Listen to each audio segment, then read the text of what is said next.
Xenomorph life cycle fully explained. The xenomorph is one of the most terrifying extraterrestrial creatures ever conceived in science fiction. It's not just its appearance or its lethal tendencies that make it so frightening, it's the way it's born and grows. The xenomorph's life cycle is complex, horrifying, and central to its nature as a predator. Today, we're going to break down the xenomorph life cycle in detail, from the moment it first infects a host to the deadly creature it becomes. Before we dive into the terrifying life cycle of the xenomorph, make sure to hit that like button, subscribe, and ring the bell so you never miss out on more deep dives into your favorite sci-fi creatures. Trust me, you won't want to miss what's coming next. Now, let's get into the dark, twisted world of the xenomorph and break down how this iconic alien is born. Let's dive in.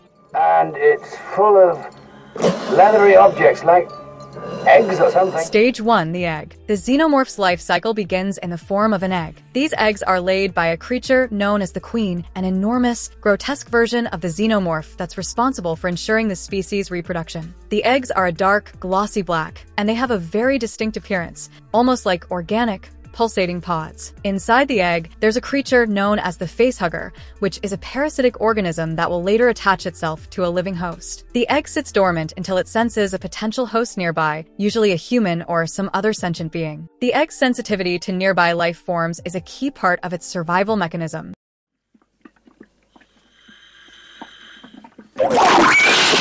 Stage 2, the facehugger. Once the egg hatches, the facehugger emerges.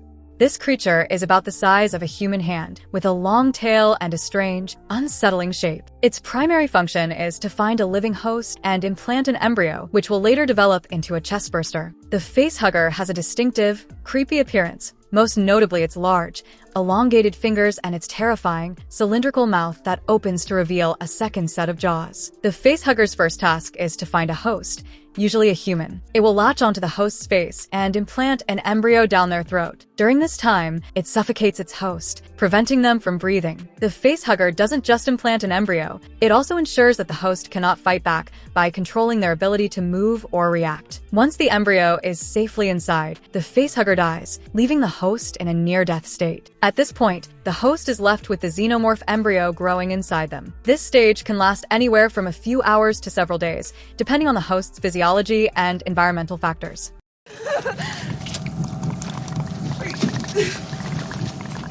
Stage 3, the chestburster. After the facehugger has done its job, it dies and the embryo, now called a chestburster, begins to develop inside the host's body. The chestburster grows rapidly, feeding off the host's internal organs and consuming whatever it needs to mature. This stage is where the life cycle of the xenomorph gets truly disturbing. As the chestburster grows, the host begins to experience extreme pain, and they're often unable to move because of the embryo's violent movements inside them. Eventually, the chestburster reaches a size where it is ready to escape its host. The moment of emergence is one of the most iconic and horrifying scenes in science fiction history. The chestburster will tear through the host's ribcage and chest, ripping them open violently. The chestburster's sharp teeth and claws make quick work of its way out, and this is where the host usually dies, as the chestburster literally bursts out of them. The chestburster itself is a small, thin creature, usually about the size of a human infant, often covered in blood and fluid. It looks very vulnerable in this stage, but it's incredibly fast and agile. The chestburster will scurry away to find a place to grow and mature.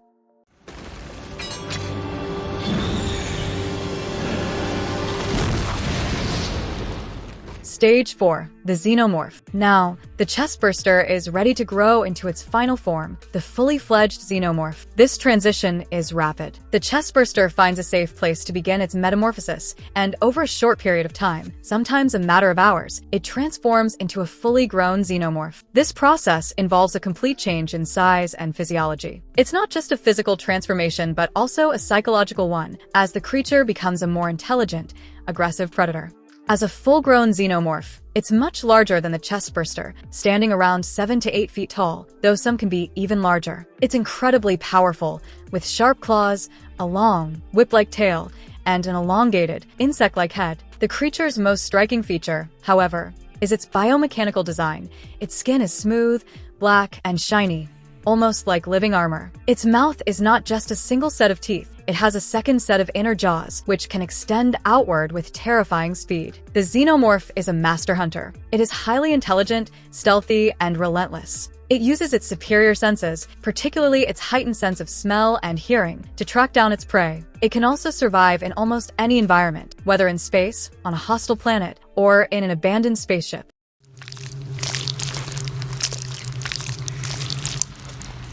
Stage 5. The queen reproductive phase. The queen is the largest and most deadly of the xenomorph species, and it is responsible for laying all of the eggs that produce future generations of xenomorphs. The queen's role in the life cycle is central to the survival of the species. The queen is typically much larger than the average xenomorph, standing well over 12 feet tall and having a massive, imposing presence. Her body is covered in a thick exoskeleton, and her head is different from the regular xenomorphs, more elongated and almost regal in appearance. The queen has a unique and terrifying reproductive system. She has a specialized organ that allows her to lay eggs, which will later hatch into facehuggers. The queen's life cycle is ongoing as long as there are hosts available for implantation. She can continue to produce eggs as long as she remains alive.